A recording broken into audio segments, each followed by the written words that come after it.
I am Savita Valsang and welcome to my channel Statistics Made Simple.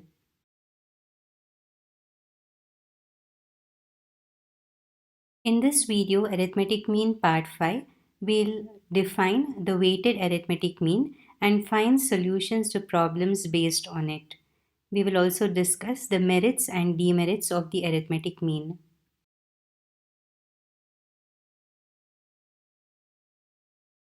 In my previous videos, we have defined the arithmetic mean and solved many problems based on it. Now, what is the difference between a simple arithmetic mean and the weighted arithmetic mean?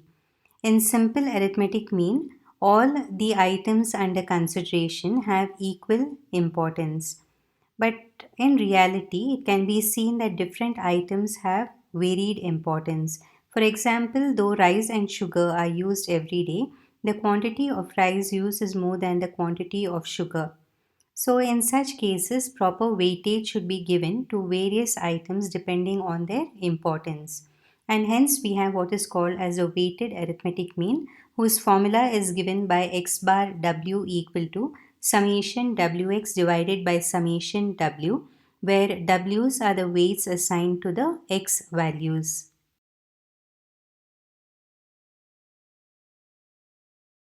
We now solve a few problems based on the weighted arithmetic mean. Problem 23. Calculate the weighted arithmetic mean for the given data.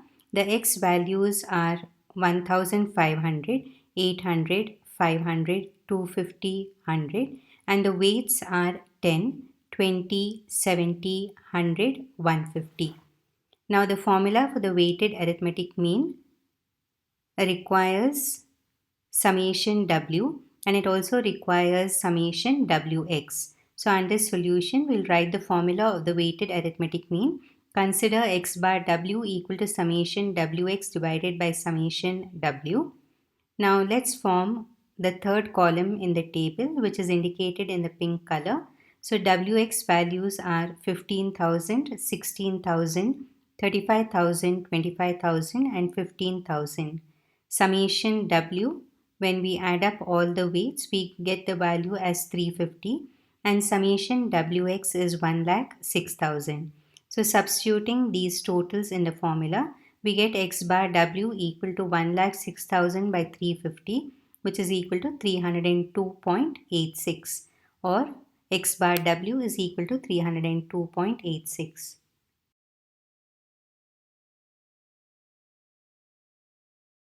Problem 24. Calculate the weighted arithmetic mean for the following data. In the first column, the subjects are Kannada, English, Science, Math, and Social Studies. In the next column, we have marks percentage, which is 60, 75, 63, 59, 55. The weights are 1, 2, 1, 3, 3. So now the first step is to mark the marks percentage as x and weight as w. Calculate summation w, which is equal to 10. Then we need to form the fourth column as wx, which is 60, 150, 63, 177, 165. So summation wx is equal to 615. Solution. Consider x bar w equal to summation wx divided by summation w, which is 615 by 10, or x bar w is equal to 61.5 marks percentage.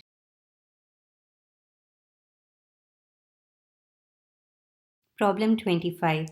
An examination was held to decide the award of the scholarship, and the weights given to various subjects were different. Only 3 applicants for the scholarship obtained over 50% marks in each subject. The marks are as follows. Find who gets the scholarship. In the first column, we have subject, statistics, economics, business studies, and accountancy. The weights are 4, 3, 2, 1. Marks of student A is 63, 65, 56, 70. Marks of student B is 60, 64, 56, 80. And marks of student C is 65, 70, 63, and 52. So now because the word weights is mentioned in the problem and there are 3 students marks given, and we have to find out which of these students are going to get the scholarship. We will calculate the weighted arithmetic mean for each of these students, and whichever student has the highest weighted arithmetic mean value, that student will get the scholarship. So mark weights as W and you get summation W equal to 10. Marks of student A is denoted by XA. Marks of student B is XB and marks of student C is denoted by XC. A, B and C are subscripts.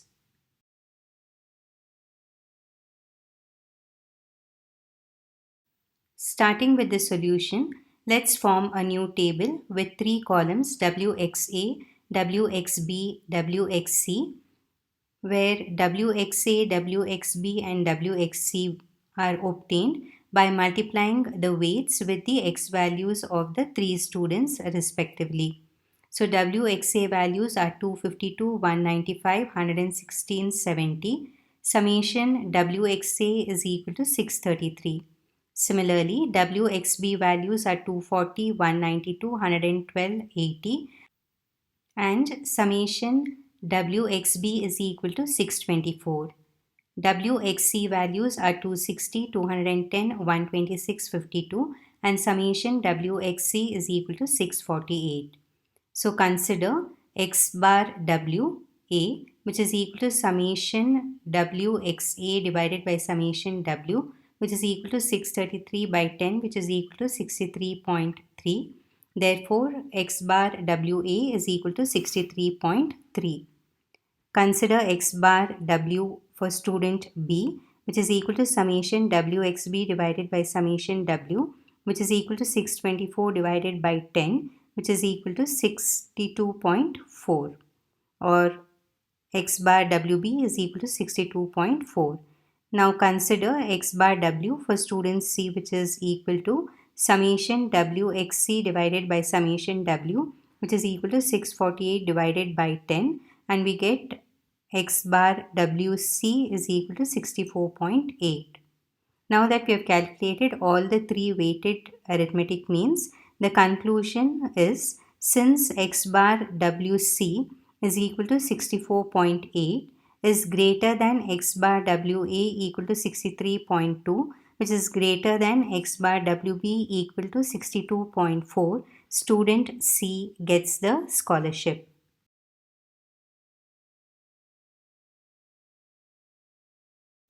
Problem 26. A student's marks in theory, practical and viva of a physics course were 78, 71 and 89 respectively.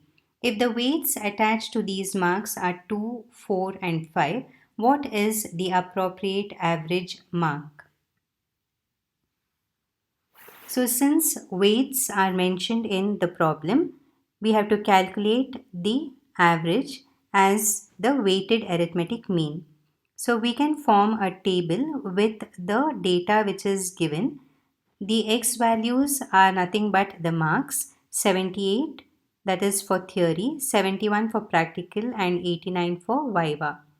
Now in the second column you can write the weights as 2, 4, 5 and calculate summation W which is equal to 11 and Wx values are 156, 284, 445. Summation Wx is equal to 885.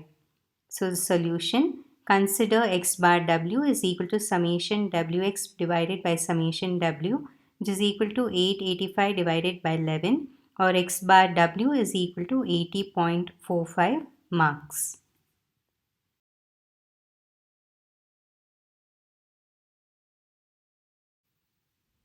The merits and demerits of any measure of central tendency is an important 2-mark question.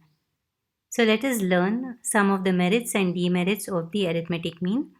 Out of the many points which are listed in each of the categories, learn at least 2 of them. So let's start with merits of the arithmetic mean. First one, it is rigidly defined. That means irrespective of who applies the formula for a given data, all the persons will get the same answer or the same arithmetic mean value. Second, the logic behind its computation can be easily understood and it can be easily computed. So we have worked out several problems based on the arithmetic mean. You have seen that the formula is simple and we can easily do all the calculations. Third, it can be easily adopted for further statistical analysis. In the later chapters, you will see the application of the arithmetic mean, and also in measures of dispersion, when we calculate the mean deviation, we come across the arithmetic mean.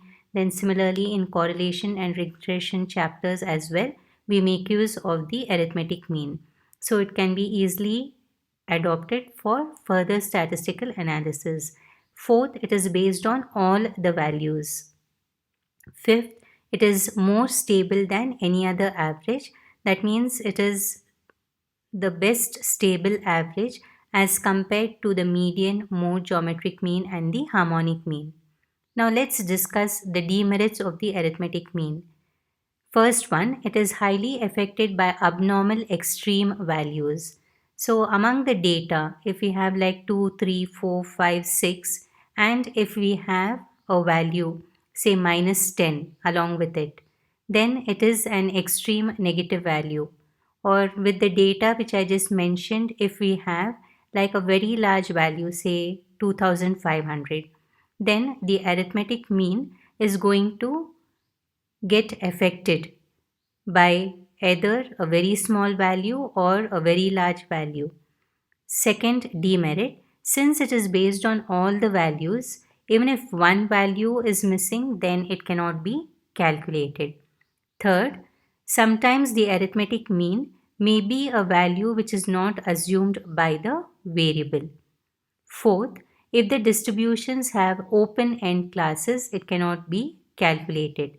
All of you know that open-end class intervals are where either the lower limit of a class interval and the upper limit of a class interval will not be specified. So in such cases, we cannot calculate the arithmetic mean.